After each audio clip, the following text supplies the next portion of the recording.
Who on Who? The podcast devoted to the review of classic series Doctor Who DVDs in no particular order.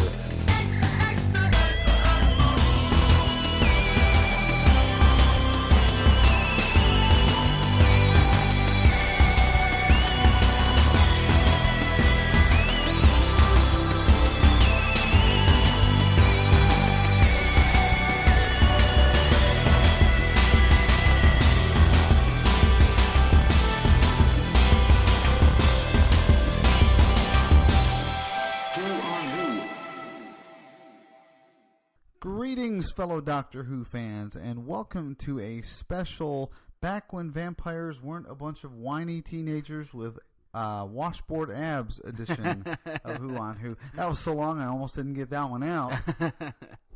We are the only podcasting co-host team with similar strands of DNA.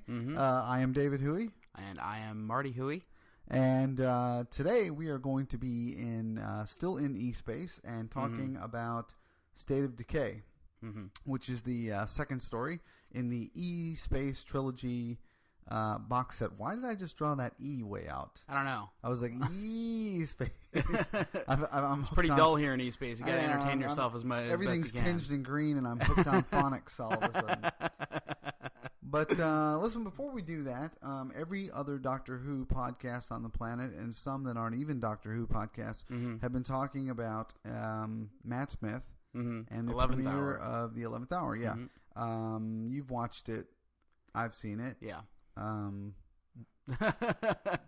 We don't want to go. I don't want to go through this because I don't want to make our podcast about current Doctor Who, quote unquote.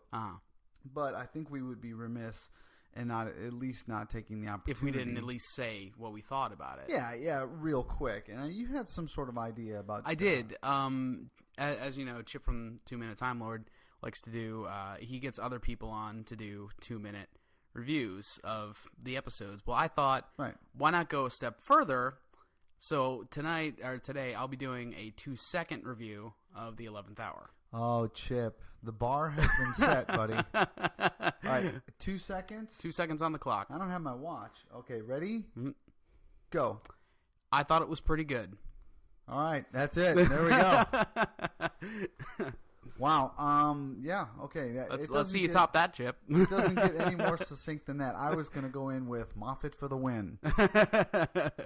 In Moffat We Trust seems to be the unified banner we're all lining under. Yeah. I think that was a Podshock thing that they started. I heard it first on. I think I heard it first on Radio Free Skaro, and then I heard Podshock pick it up. Well, no, actually, Podshock picked it up. The Skaro guys are. Well, we'll talk about them later. Okay. But, no, I'm pretty sure it was Ken Deep because years ago he started the In Russell We Trust. And then when Stephen Moffat was announced as the new executive producer of Who.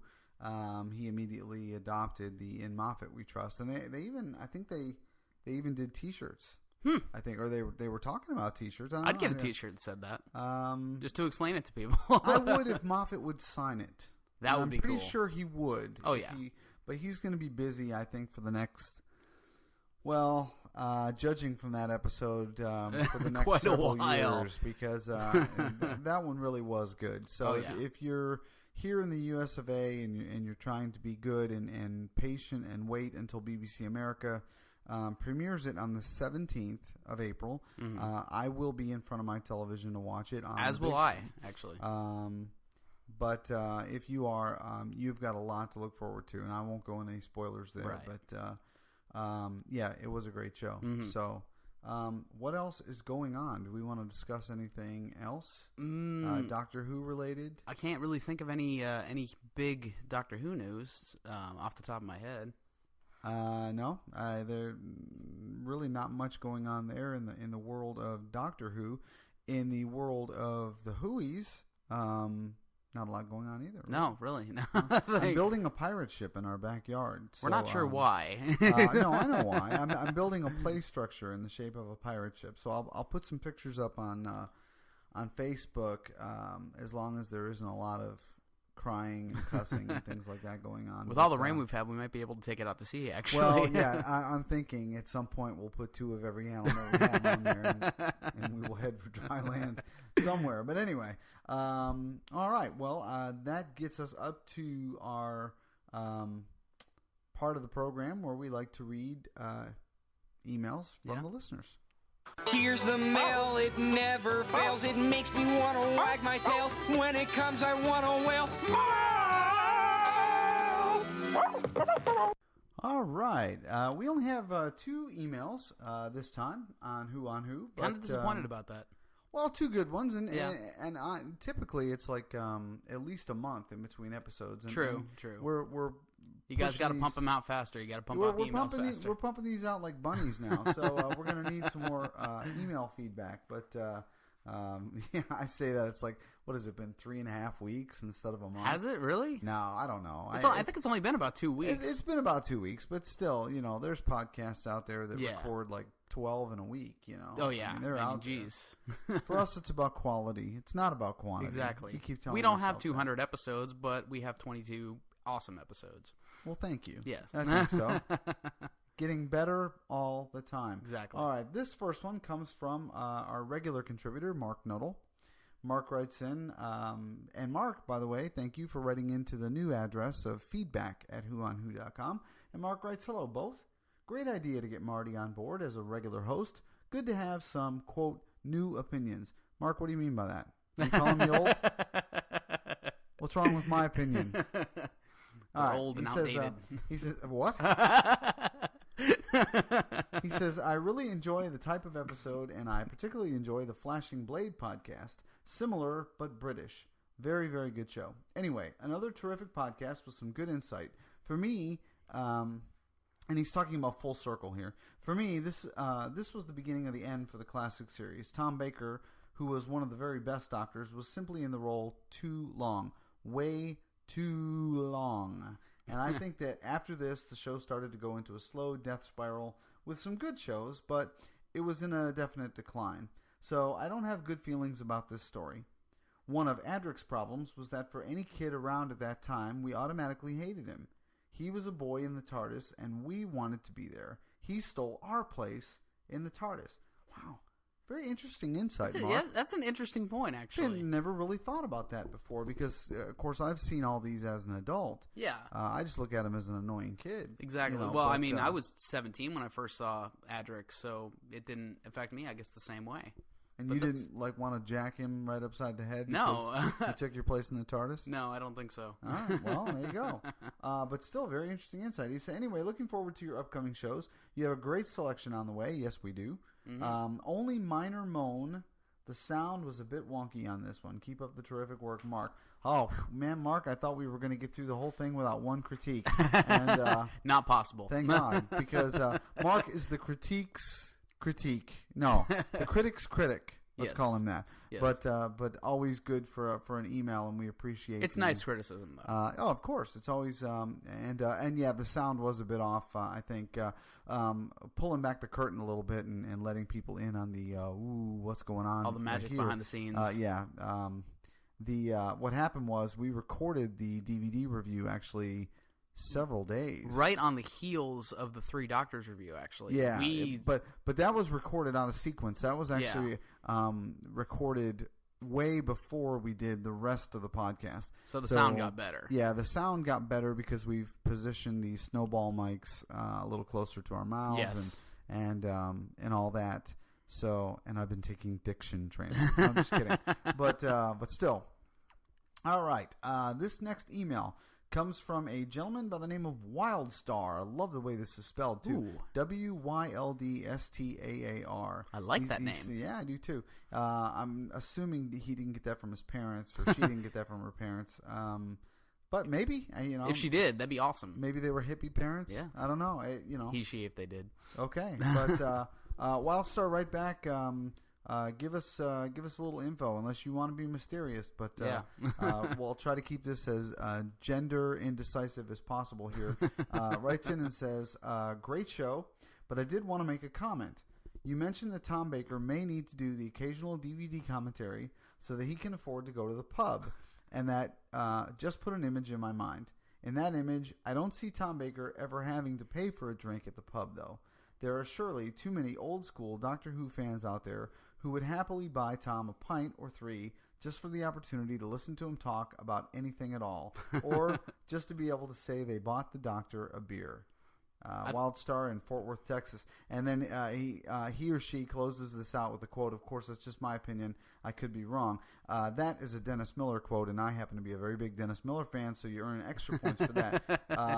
And yeah, I agree with you. And Tom Baker is just I just finished listening to the Tom Baker interview on the WhoCast, and that guy is just... He's insane. Yeah, he's just bat bleep crazy. I'm sorry. He's a wonderful doctor, but I mean, yeah, he checked out a while ago. Yeah. Either that or maybe he was always that way. I don't know, but yeah, age just made it worse. I suppose you probably could liquor him up with a pint or two, and imagine the stories that you would get, and probably not a lot of Doctor Who stories, because I don't think he's got a lot of real clear memories of Doctor Who, and that's why he doesn't do a lot of the commentaries. But I wonder how many of those stories he tells are actually real, though. Well, I'm sure, just like anybody, I'm sure, some of the stories are embellished. Yeah. You should hear the things I tell people about you. Oh, that's crazy, but still. I'm scared now. I'm sure you say some things about me that aren't exactly true. Eat me with a meat hook when I was 5. Anyway, all right, that is our email. Again, the email address is feedback@whoonwho.com. We also have a correction. In our last episode, you pointed out that we had individual email addresses, and then you pulled a little miniature Columbo act and figured out why you weren't getting email. I kept trying to log in, and it would never let me log in. So I did do some research on the accounts, and it's actually Martin@whoonwho.com, not Marty@who.com. Yeah, and I'm not sure why that is. I don't know. I mean, because I set it up. Uh-huh. And, to me, you're always Marty. Yeah, I don't know. But that does remind me of a cute story I have to tell. I'm going to share with the listening audience. Oh, boy. Sit back. You'll remember this. One of Marty's first jobs was working for a local Regal movie theater. Big place. And he started there when the theater opened. So at some point, I had to go down there to the theater to pick up your truck keys. I think we were swapping vehicles, or I was borrowing your truck to get some work done on it, or haul something or something. So anyway, I go in there, and I go up to the customer service section. There's a couple of disinterested-looking people in burgundy vests there. Everybody was disinterested there. And I said, yeah, hi, I'm Marty Huey's dad, and I need to get his truck keys. And the guy looked at me like I had 3 heads. And he's like... who? And I said, Marty Huey. I said, he goes, I don't know him. I said, well, he's been here since the theater opened. And they're kind of looking at each other. And then the girl, and I don't remember much about it. I just remember it was the girl who finally, you saw the light bulb kind of come on over her head. And she goes, oh, you mean Martin. I said, okay, I guess so. So it gets better. So a few minutes later, you came out from wherever you were hiding and brought me your keys. And I looked at your name tag and said Martin. And I said, what's with the Martin thing? And you remember what you said to me? I don't, actually. You said to me, well, it is my name. That does sound like something I'd say. Like I wouldn't know that because I gave it to you. And so well, I went home and I told your mom. I said, well, by the way, our son's name is Martin. She goes, I know that. I said, yeah, but it's really Martin. People are calling him that now. So anyway, to make a very long and boring story to everybody else short, the email address, the correct one, is martin@whoonwho.com. Mine is still david@whoonwho.com, not Davey or Dave or Baldy or anything crazy like that. It's just david@whoonwho.com.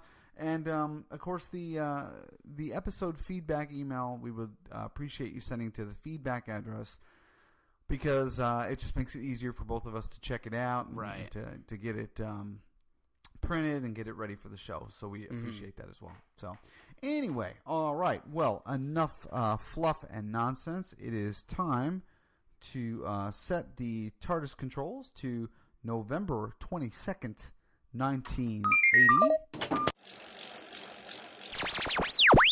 We're still in E-space, so hang on.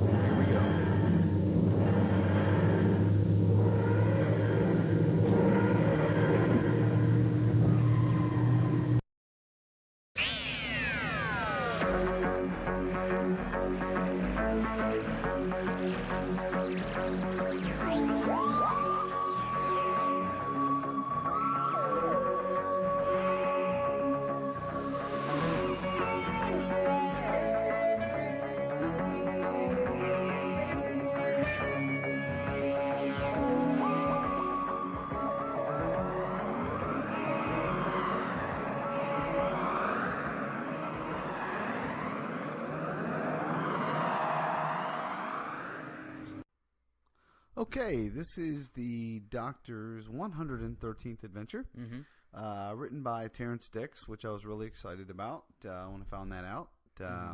He does good horror, yeah.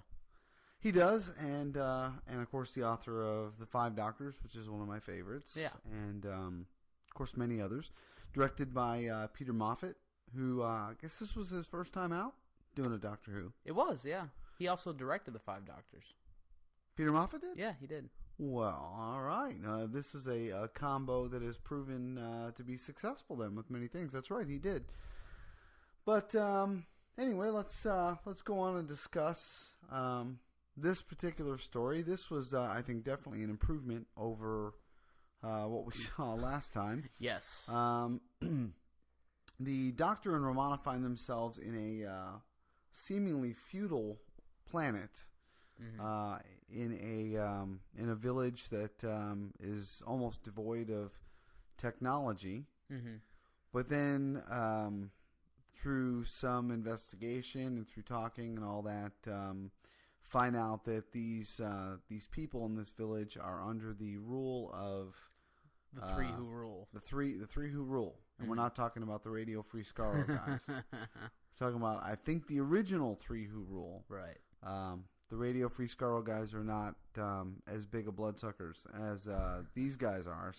So we think, anyway. So we think. No, they seem very nice. So I'm going to say that probably not. But anyway, what were their names again? It was Zargo, Camilla, and Akan.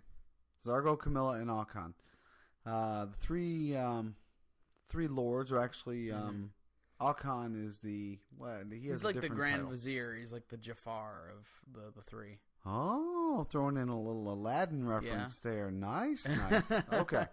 All right, very nice. But what the Doctor and Romana soon discover is that this world was originally not as devoid of technology as it is at this particular time. Something has caused this particular planet to go backwards, to, I guess, devolve or whatever. Back into the feudal days. Right, and the Doctor refers to that as it being in a state of decay, which is, hence the title of this particular story.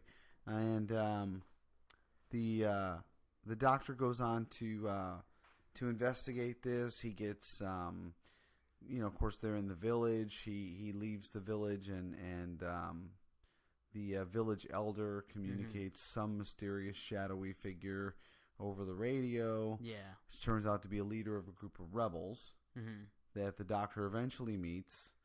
And they are doing things with technology that are forbidden by the Lords, because the Lords are trying to beat down the... They're trying to keep people dumb. Yes, essentially. Reading is illegal. I caught that. Yeah. As any good government should do. Exactly. Try to keep him down. You can't be as smart as government, so don't even try. But during this time, the Doctor does meet up with the rebels. He helps them to fix their computers and to start to piece things together. When he gets and I forget, does he get summoned? To the castle? No. Akan sends the bats after him. Yeah, it sends the bats, and then the hooded guards show up and drag him up to the castle. Ah, yes. There's always a good dragging up to the... he and Romana end up at the castle then. Very good, very good. And what they discovered there is that the dark and mysterious tower is actually a spaceship. Yes. Which kind of reminded me of the last story a little bit. Yeah, a little bit. Spaceship does factor in very much. But the villains in this were not as polite as the villains in Full Circle. No, very true. And but a similar theme, because in Full Circle, they weren't going anywhere out of their own lack of initiative. They just kept doing things over and over and over again. And in this one, the lords and ladies are actively keeping them from going anywhere, but still a case where they're not going anywhere. Right. So that's interesting. The Doctor soon figures out, though, that when he's with the rebels, that the three lords, the three who rule, were actually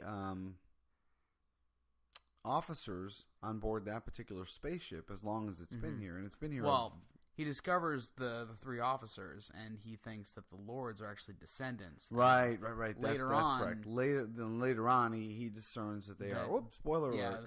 Whoops! They're actually all three the same person. Right. Well, the same people anyway. Which leads into the a lot of the traditional vampire myths and things of that regard. Great little conversational story that the Doctor has with Romana. Oh yeah, that was a good part. Where he's telling her about the old hermit that lived behind his house when he was a child. I'm assuming this is the same hermit that we saw in Planet of the Spiders. I have not seen that one yet. And tells her about the great war between the Time Lords and the great vampires. Yeah. Which supposedly one of the great vampires escaped the war. And that the war was so bloody and so bad between the Time Lords and these vampires that the Time Lords at that point forward took their stance of nonviolence. Yeah, they decided not to go into any war, which is a good, beginning to the whole we will observe but not, interfere. Right, yeah, exactly. Yeah, at least until we get to the Time War at some point well in the future. Which I always kind of wonder, I wondered after that, what happened to spark the Time War that was that bad, honestly.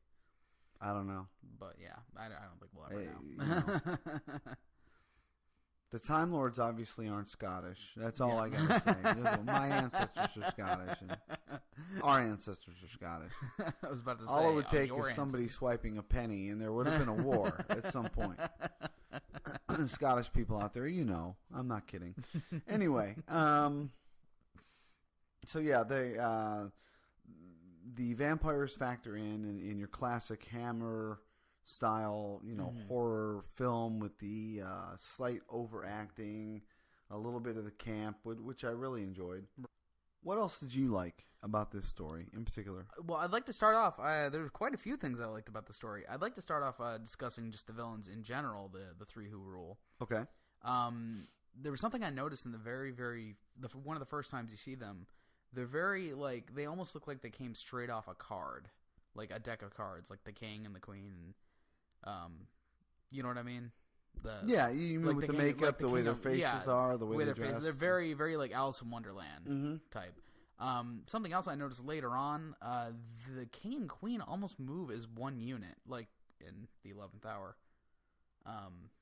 Because they both kind of move, they both kind of flow together. They don't really even walk; they just kind of glide together, and they both kind of look the same way whenever they're turning their heads. Yeah, that was very much a flashback to the style of horror films that were popular in the day. Very much the hands sticking out and the fingers and the whole, that but whole wide-eyed kind of, But it wasn't even so much that, just that, they were obviously two different people, but they almost always were holding hands, and whenever one would point, the other one would kind of point the same way. I had not noticed that. Well, I've seen it twice now, so okay. It was just one of those extra things I noticed and said, oh, that's really cool. But yeah, I thought they were very convincing as villains, a lot better than the Marshmen from Full Circle anyway. Well, to be fair, I think, to me, a scary villain is a villain whose face you can see fully and realize. Yeah. With the Marshmen and with a lot, in many ways, even the Cybermen, it's sort of an implied fear, but you have to give up a lot of that to your imagination because you don't see the emotion on the face. You know what I'm talking about? Yeah, I can understand that, but I think the villain also has to be a threat, though. That's pretty obvious. Yeah. Whether you see their face or not, and we're not going to go back to Full Circle or anything, but I never saw those guys as a threat. So. Okay. All right. I don't think they were intended to be as over the top of a threat as the vampires are, but yeah, okay, I will go with you there. What else did you like? Well, I mean, do you have an opinion on the villains before we move on to that?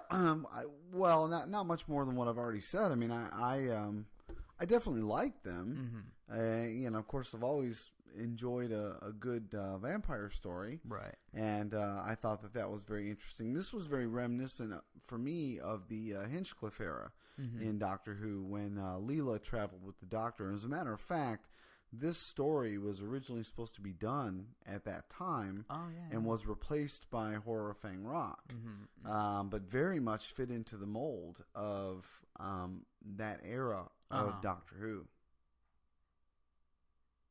And, well, also another thing I liked about this was I mentioned on the last one in Full Circle how a lot of the DVD extras were just people ripping on K9 and all that. And even in the first part of State of Decay, it's K9 moves to leave with the Doctor and Romana, and Doctor says, "No, K9, you can't come with us. You just stay in the TARDIS and crunch numbers. Be a good boy. Don't piddle on the rug." Exactly. Right. and then at the end, they say, "Well, how are we going to storm the castle? We need an army to storm that castle." And the Doctor brings out K9 and says, "We're going to use this." And he does it. He takes them all down.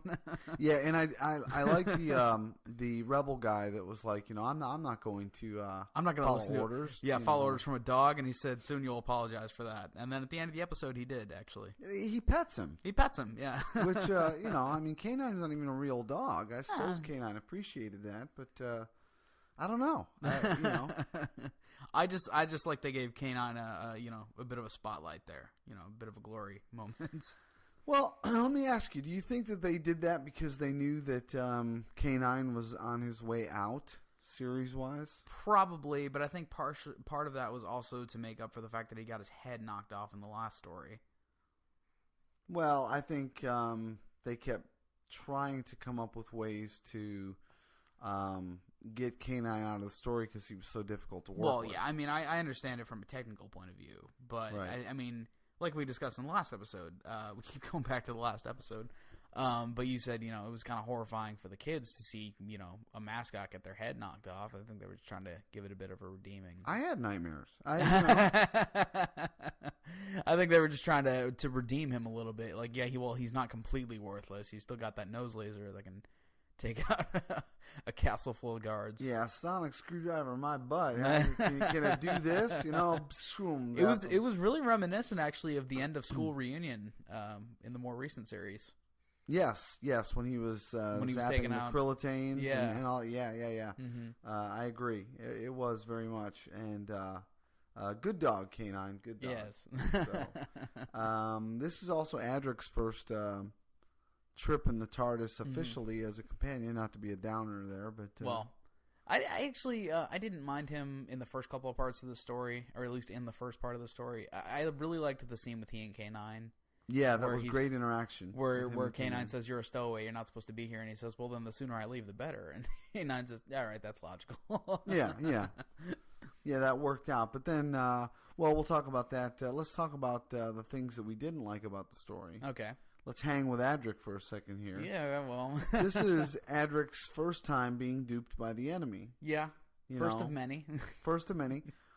And he makes it seem later to Romana that he was playing along all along to help her, but I don't know about that. Unless I read that wrong. It was pretty obvious that he was trying to do that because at one point in the story, Romana says, "We broke in here to save you," and he says, "Well, you didn't."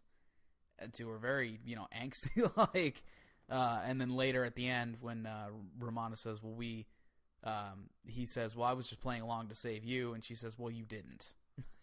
Yeah. There was a little bit of backbiting going back and forth there between he and Romana, but I agree with that. I didn't like the effect of the Great Vampire, the big rubber hand. Yeah. I almost wish they would have just left that if it did unseen. anything other than, like, because all it does is just come through and just wiggle his fingers a little bit at the camera. He's like the guy waving at the camera. Bob, wave. All right, cut. We're good. We'll just loop that a couple of times. I wanted to entertain the special effects guys to come in and with a big thing of white out and go, all right, we can make that better. They could have, actually. We've got CGI. We'll fix that. We'll make that cool. But I did like the effect of the tower. Oh, yeah. Stabbing the vampire. I thought that was very clever. Yeah. How they did that. All in all, we could probably go back and forth and nitpick this thing to death, but I think it's a great story. I think it's far above and beyond probably the best E-Space story in the set. Right. Because I have seen all three of them. I have not yet. Yeah, and I'm sorry ahead of time for Warriors Gate. Not that I wrote it. I keep hearing bad things, but I. But it is Terrence Dicks. It's a great story. It's, like I said, very reminiscent of the Philip Hinchcliffe era of Doctor Who. I could see Leela being the Doctor's companion in this one instead of Romana. Yeah, I could see that very much. I don't think I've ever actually seen a story with Leela in it. Oh yeah. Oh, we'll have to do those. Okay. Horror of Fang Rock is very good. Yeah, we'll have to get some. Okay. And flesh out the old Tom Baker collection a little bit more. But in the meantime, I want to go ahead and rate this one. Okay. As only we can here at Who on Who. And we're going to do this with Cloister Bells. I personally, out of 5, I would give this a 4 out of 5 because good story, rewatchability. Oh, yeah. Great direction, great acting by everyone.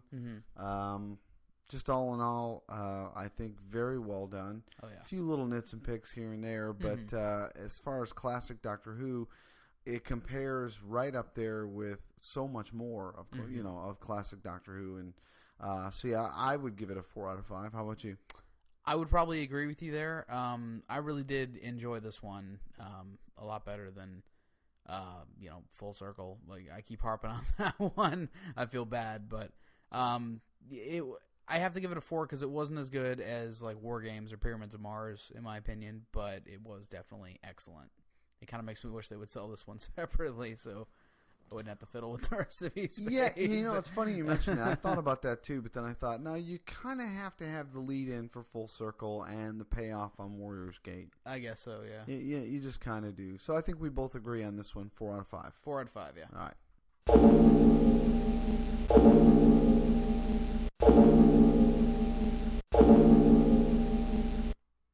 All right. Well, with the DVD review part out of the way, then let's go on to some DVD extras. Sounds good. Extra, extra, read all about it. Extra, extra, read all about it.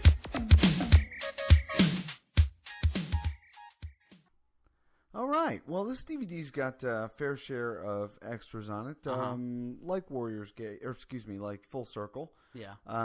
Pretty much same batch. But we'll start off with the audio options and the commentary, which is Terrence Dicks, Peter Moffat, and Matthew Waterhouse. You listened to this. I did not. I did. I listened to the first episode of the commentary, and it was actually pretty good. I did enjoy it. Yeah. Did they all get along okay? I thought so. I have to say, though, the first, almost like horses out of the gate, the first thing Terrence Dicks says was the scene where K9 comes on. He says, "Oh, I hate that little dog." Really? Like, first thing he says right out of the gate. I was like, oh, come on, man. I think everybody was getting a little tired of him, except John Leeson was being very John Leeson and Lala Ward, I think they were the only two. John Leeson's like, damn it, it's my job. I'm the tin dog. But yeah, that's too bad. Did they share a lot of insight on the? Yeah, I can't remember anything offhand because this was weeks and weeks ago when I saw this. But I actually did what I didn't do last time. I watched it with the commentary on, and I had the info text on at the same time. Okay, did you get a lot of doubling up? There was doubling up, but it was spaced up enough apart that I had time to forget what I read on the info text before I saw it, before Terrence Dicks talked about it.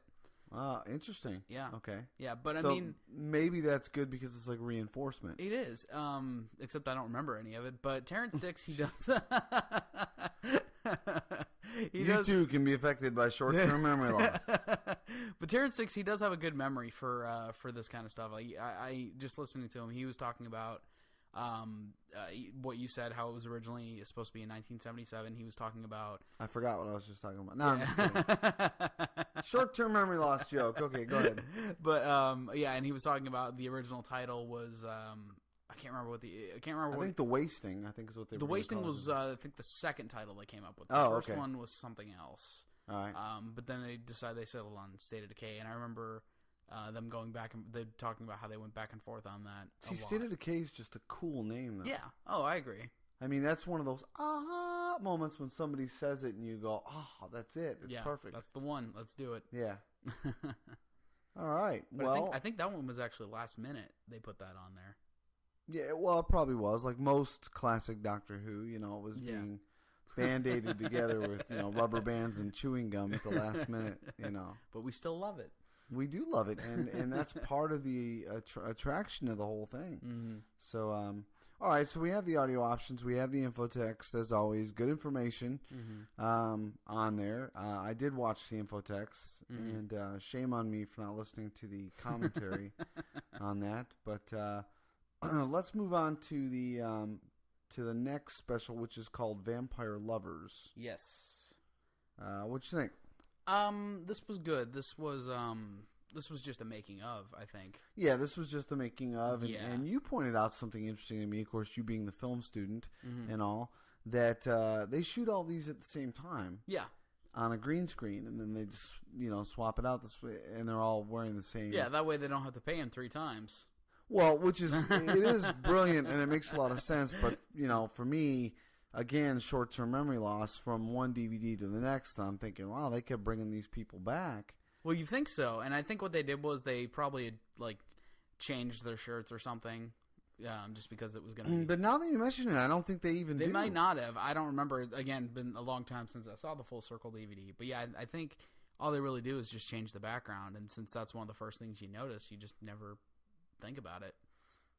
Yeah, I think it's just a kick to hear, to see and hear these people come back and talk about it again. Because, again, like we've reiterated time and time again, we're so spoiled because we get such awesome extras on the DVD, quantity-wise, if not quality. Exactly. And usually we get, both. Yeah. So, so it's a good making of featurette. Yeah, I did enjoy the making of featurette. And then the next extra is called Film Trims. I didn't care for this one. This was just basically shots of the giant vampire bat hand. Yeah, and I didn't get it. I mean, I didn't see the point of putting this on here. It's an extra. All right, Bob, wiggle. Whatever they can get, right? I mean, yeah. We found clips of the hand wiggling. I'll put it on the disc. Yeah, you can hear the guy in the background. No, not the middle finger. Put it down. Take 2. Dude with the gloves not happy. All right. Okay, the next one's called Leaves of Blood, which is was a interesting special on I put down books on vampires. Yeah, I put down good but creepy. Yeah, a little creepy. Some of those people were borderline creepy. Honestly, none of them really bothered me except for that one lady, the blonde-haired lady. The blonde lady, yeah. About how, because at the end she said something about how she wanted to marry a vampire, and then her cat was on her lap. Well, no, she said something about people living a virtual vampire existence. Yeah, that's what it was, and I was like, okay. No thank you.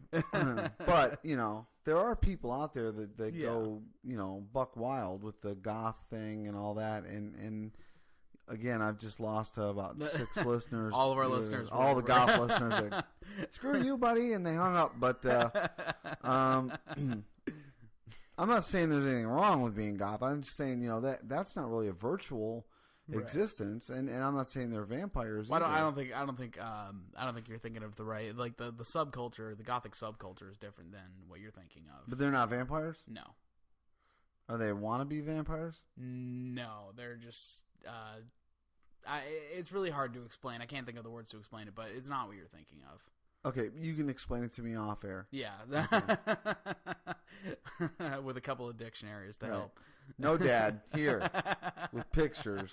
But I did think some of the the books they were talking about, I did like that. I also enjoyed listening to. I can't think of his name off the top of my head though. the guy that was reading the vampire lore. Oh yeah. Especially when he was doing the readings. Yeah, that's the guy that does the voice of the Daleks, and I can't think of his name. No, that wasn't him. Yeah, no, I'm pretty sure it was. Who is he? No, what's his name? Of course, now I'm drawing a total blank, and everybody's shouting at their iPods right now. Nicholas Briggs, that's who it was. Right. Okay. All right. Right. Nicholas Briggs. Gosh. Yeah. All right. But yeah, that was him. He was reading. I remember. That was him. Yeah, that was definitely him. See, and I can say this because of who I am, and everybody knows who I am because they've seen the cartoon pictures. I thought the guy that was doing the readings had hair. No. Okay, and that's not a slight against Nicholas Briggs. If I would say, David Huey's calling you bald. Hey, pot kettle. Okay, I can say it if I want to. But no, I thought that that the guy that was doing the reading had a full head of hair. Because I thought it was really weird. They went to all these like vampire specialists, and then they went to Nicholas Briggs, who does the voices of the Daleks, and without the ring modulator, too, which would have been interesting to have him read. I would like a Dalek Bram to Stoker's read Dracula as a Dalek. I think that'd be cool to release like I Am Legend on audiobook as read by a Dalek. Oh, there you go, Nick. Nicholas Briggs, I would buy if that. You're listening. Audiobooks. As read Do by some Daleks. non-fiction audiobooks read by a Dalek. The life and times of Abraham Lincoln as read by a Dalek. Well, they got some sort of Abraham Lincoln zombie hunter book. Abraham Lincoln. Well, what they did was a long time ago they released Pride and Prejudice and Zombies. Right. And then recently they released Abraham Lincoln Vampire Hunter, which That's is just wrong. It's the same thing. Is he a vampire? He's a vampire or a zombie hunter. hunter? Believe it or not, he's a vampire hunter. Because I was looking at it, and it's just the life of Abraham Lincoln that they've weaved vampires into. Like, there's no difference. Really? It's just like James Wilkes Booth. They made a vampire. You mean John Wilkes Booth? John Wilkes Booth. Sorry, I'm not thinking. I didn't pay attention in history class. Yes, okay. We'll be discussing that off air, too. You explain the Goths to me, I'll explain the 16th President of the United States to you. All right.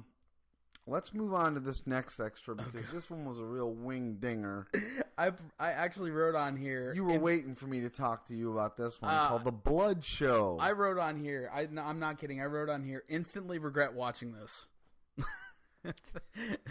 Yeah. You took like a bunch of notes on this one, didn't you? Yeah, I've got a shout out to one of the people on here. He's got I'll like get to in six just a second. pages of notes on this. Hold on, I'm getting my soapbox out. First of all, to the lady that said Americans like rare meat. Really? Are you American? No, I don't think so. Rare meat? That's not true at all. Huh? It's Europeans, from what I understand. Because I think she said Americans like rare meat. Well, I wrote it down, and I wrote rare meat ? I remember her saying that, but I'm pretty sure that's not true because it's not true. Because no, thank you. Because I know in France they like their steaks very bloody, and Right. the way Americans cook it, they think it's very burnt. See, Like an American medium. I want my steak medium, which means lightly pink in the center. Yeah, nothing liquid coming out, no spur marks. I do not want that thing mooing while I'm trying to eat it. That's actually, I think, burnt to them, though. Well, it's cultural difference, but anyway, to each his own. They talk a little bit about blood pudding, which, by the way, I had heard of blood pudding, but didn't realize there was actually blood in it. Makes sense because that's what they call it, but I don't know. Still, well, I mean that can't be true for all foods. You would hope not. I would hope not, especially with spotted dick. Well, you're grounded. I'm turning a shade of pink. I can feel it. I was thinking more like moon The first pie. time you said that to me, I thought of that, and I was thinking, no. Wow, yeah. No. Most of the people on here, to me, were freakazoids. Except you said the barber bothered, or not the barber, the butcher bothered you? Yeah, a little bit. Butcher was the only normal dude there. He's doing a job. He's like, yeah, I'm a butcher. You know, he was pretty mundane. The anthropologist lady, way out there in left field. Somebody did bring up an interesting point, though. I think it was on this special. It may have been on the special about Leaves of Blood, but the question was, are vampires even frightening anymore? Interesting. And when you think about Twilight, when you think about Angel on Buffy the Vampire Slayer, when you think about... I would actually... There'd be a huge difference there for me, because at least with Angel, like, he was still a soulless demon. Yes. I mean, and you saw it when his face changed. He had that, crinkled demon face. Yeah, but the character in general, he was a vampire. Was he frightening? He wasn't really meant to be frightening. He could be frightening. I mean, he could be. But not frightening in the Christopher Lee, Count Dracula. Right. I mean, but that's more than you can say for Edward in Twilight, who sparkles. I never saw Twilight. I have no desire to. You're better off.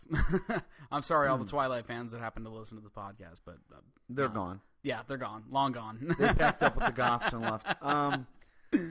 Okay, now my message here, my shout out goes to Stefan Gates. Okay, who claims he wants to eat blood pudding made from his own blood. All right, dude, you need some help. Okay. Speaking as somebody's dad, all right, and speaking as somebody who is relatively got my head screwed on straight, I would think. Okay, no, that is wrong. Okay, and just wrong. I'm sorry. Okay, that can't be healthy either. No, and you need to talk to somebody about that. All right, that's just not right. So anyway, there you go. Yeah. Next extra on here is called the Frailing reading. I don't remember what this is. I wrote down mediocre, but I didn't actually write down what it was. Honestly, that's terrible because I just wrote the Frailing reading and I did not write down what it was either. Terrible. Shame on the Hooey boys for that one. Must not have been a real shocker. It certainly wasn't the Blood Show. All right, so I think I turned off the Blood Show after about 4 seconds. Yeah, you said you turned yours off early. It was, to me, it was like a train wreck. I just couldn't stop watching it, and I'm thinking, this is what they put on the DVD because they thought, vampires and blood. Yeah, I understand the logic there. The whole thing. I'm kind of looking forward to the Warriors Gate extras though, because each DVD has had an extra I've had to turn off so far. Well, you're going to turn off Warriors Gate. You're not going to turn off the extras. That's different. But we'll discuss that later. The continuity announcements are on here. The photo gallery. Interesting bit with the photo gallery. You can turn on info text with the photo gallery. It's a different set of info text. And as it's flashing through the pictures, will show you pertinent information regarding to what's going on in the pictures. Oh, that's kind of cool. That was very cool. Did they do that on all the DVDs or just this one? This is the first one that I've noticed it on. I could be wrong, but this is the first one I've noticed on. Go through the back catalog. Check out. I'm sure Mark Nuttall's getting on the email right now. Wrong again, Hooey. He's having a field day now. We're going to get a 12-page email. Okay. The Radio Times listing actually was the listings of all the episodes and also had an article mentioning that Romana was leaving, and it mentioned the coming of 2 new companions. I wrote this down because the companions it mentions coming are Missa with an M and Tegan. Way to get your facts straight there, Radio Times. I'm sure that you're kicking yourselves in the butt for that one, but that's okay. Anyway, that's about it for the DVD extras on this wonderful disc. Oh, yeah. In eSpace. Yeah. So, in closing, we are getting ready to do Warriors Gate. I'm sure we're all pumped up about that. I'm pumped. I'm pumped to hear your reaction to Warriors Gate. I would like to see it. I'm going to go back and rewatch it because it's been about. Let me watch it first because you've had it for about 6 weeks now. I will, and it's been a couple weeks since I watched it, and I've sort of erased it from my memory, right. And I need to go back and rewatch it. Well, after Dave sent us the artwork for Warriors Gate, I got really interested because Dave's artwork is better than the entire Warriors Gate seriously, story. I looked at that and I think I laughed for about 45 minutes straight at that artwork. I wasn't sure if you knew. Funny. I wasn't sure if you remembered the Thundercats. Oh, are you kidding me? Well, I wasn't I got sure. free food at a Wendy's because I knew who the Thundercats were. Okay, all right. Well, Dave's Warriors Gate artwork, which I'm not putting up this time. You're just going to have to wait until next time. But Sorry, guys. It does include a reference to the Thundercats, which I thought was pretty cool. So, which we both liked. Yeah. Anyway, well, that brings us to a close of this episode 23 of Who on Who. Yeah. Next time, we will be wrapping up our travels in E-Space. Yes. Saying sayonara to two companions on the TARDIS. And getting ready to hop back onto the Pertwee love train with oh boy, the Time Warrior. Yeah. Which will be fun. But in the meantime, thank you very much. You can send your feedback to feedback@whoonwho.com. You can follow me, that's David Huey, on Twitter at www.twitter.com/David Huey. We have a fan page on Facebook, which has a whole bunch of Chinese algebra on it, but you can just do a search for Who on Who. We've also got some new and exciting graphics and things that I understand are coming down the pike for the Who on Who website. So stay tuned. I hear rumors about that. Yeah, I hear rumors. The Hingley guys are holding their cards very close to the vest on this. They're not even letting us know anything. Right no, now. I know, and I think maybe if we dropped a few Hershey's chocolates or something down the air chute, they might be a little more forthcoming. But right now, Dave's pumping out the episode artwork like mad. Oh my gosh! I think we got 2 today. We did, yeah. He's already ahead. He's like 2 podcasts ahead, and he's not even waiting for us to announce what's next. He's just drawing random ones. For it. This is you and a Cyberman. And I'm like, we're not doing anything with a Cyberman. Do it! So we're having to change our plans. He's taking over this podcast. So, but anyway, as always, thank you very much for listening, and we will talk to you next time. See you. Take care.